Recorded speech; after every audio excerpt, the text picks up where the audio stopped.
let us analyze the dipole moment of ammonia and boron trifluoride.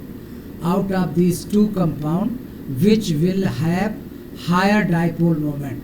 As you are aware of the fact that dipole moment is a vector quantity and the resultant dipole moment equals to the sum of two dipole moments. Here in the case of ammonia, there are three nitrogen-hydrogen bond, and dipole due to nitrogen-hydrogen bond will points toward the nitrogen because the electronegativity of nitrogen is higher as compared to the hydrogen, and resultant of these three dipoles has been shown in red wording, resultant dipole moment due to 3 NH bond.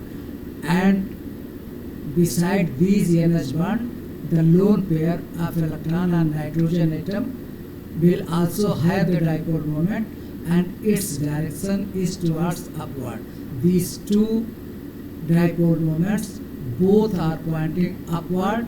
That's why resultant dipole moment of ammonia is much higher, equals to 4.9 into 10 power minus 30 coulomb per meter. While in the case of nitrogen trifluoride, the dipole moment due to 3NF bond points downwards. Why? Because fluorine is more electronegative as compared to the nitrogen. That's why the direction of dipole moment of NF bond points toward the fluorine, and the net resultant of these two dipole moments point downwards, while still the direction of dipole moment due to the lone pair of electron is upward. Here the resultant will be subtracted from this to this. That's why the resultant dipole moment is 0.280 10 power minus 30 coulomb per meter. Thanks for watching. Here is the summary you can see.